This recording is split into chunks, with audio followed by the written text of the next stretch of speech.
Hello my friends, today's video is about an artwork that was inspired by the famous Benin Bronzes of Nigeria. But before we get into the cultural information, let me start off with a story. When I was in college many years ago, I had a sculpture class in which we used plaster for our creations. Now, there was quite a number of creations that we made that I honestly didn't really care for, a lot of practice type things, but there was a few that were very good. One of them is still intact, and maybe I'll show that in another video. But the artwork on display today is a broken mold. It is a shell of its former self. It used to be intact, but my professor broke it. He broke it while trying to remove the main artwork that is the creation of the mold. You see, a mold is something that you make in order to make another artwork. Similar to how the Benin would create a mold to make their bronzes. But we didn't work in bronze. We weren't that technical.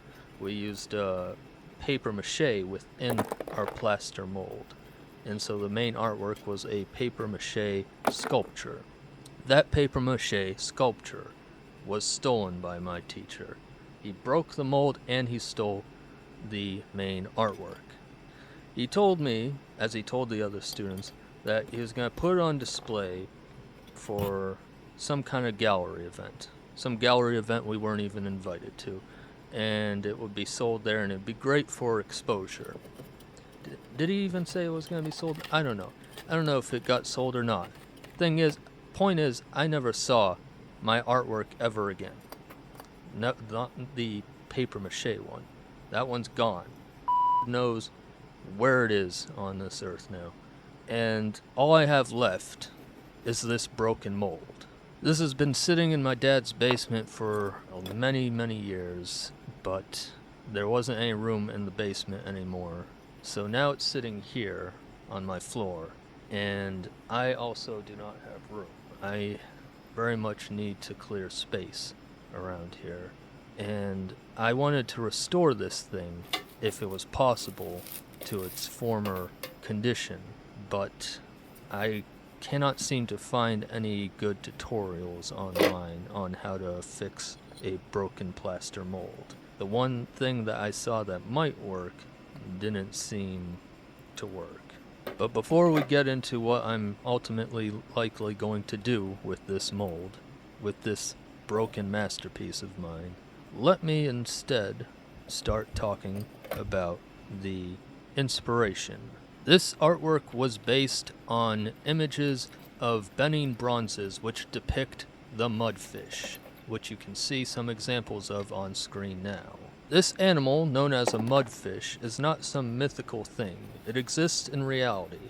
It is a type of catfish, and it is able to survive in the water and, for a time, survive on land as well.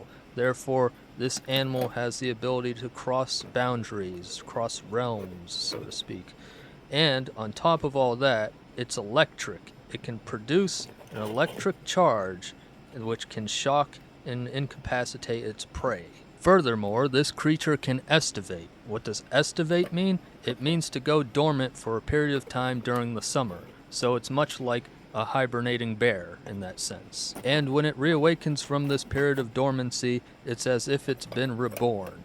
And so because of its abilities, for the Benin people, this fish has become a symbol of flexibility, power, and transformation. Another important and related aspect of the Benin cultural beliefs can be found on the Smithsonian website, in which it talks about how the Benin view the mud as the place in which the world began and to which the ancestors return. Now I'd like to share a little passage from the Detroit Institute of Art's website.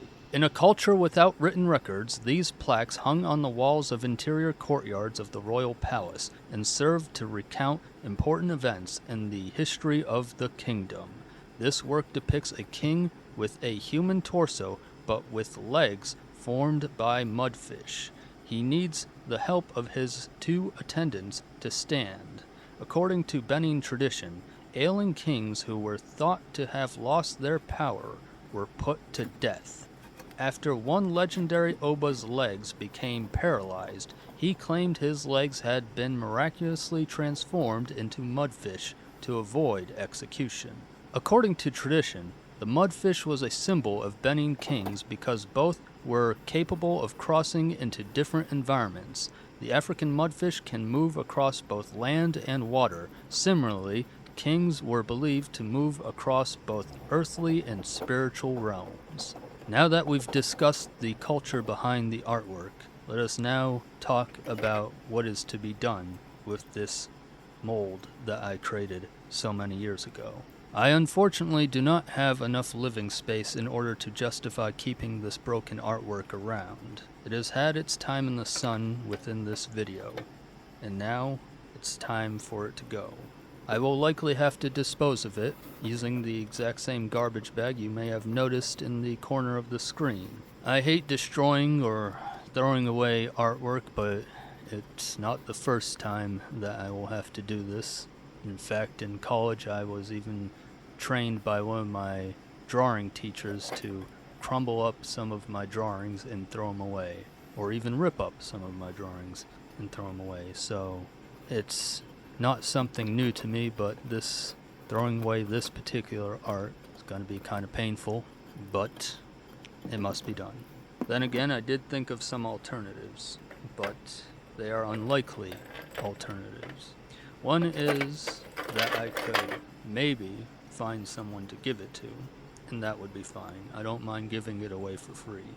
But when I say that, I mean giving it away for free to someone in my neighborhood.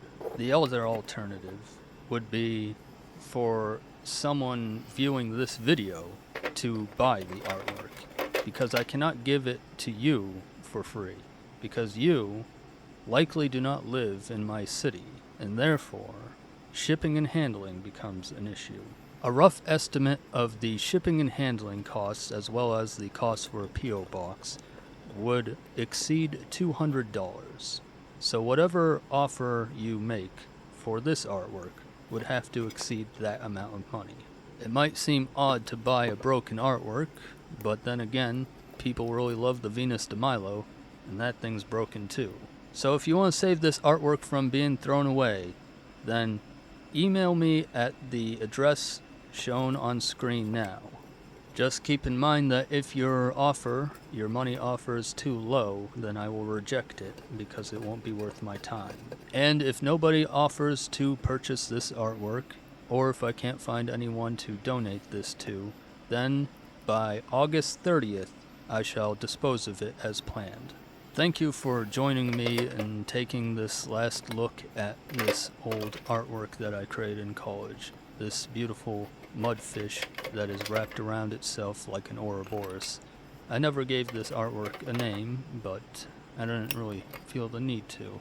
But if we are going to give it a name, I suppose we can call it the Reborn Mudfish.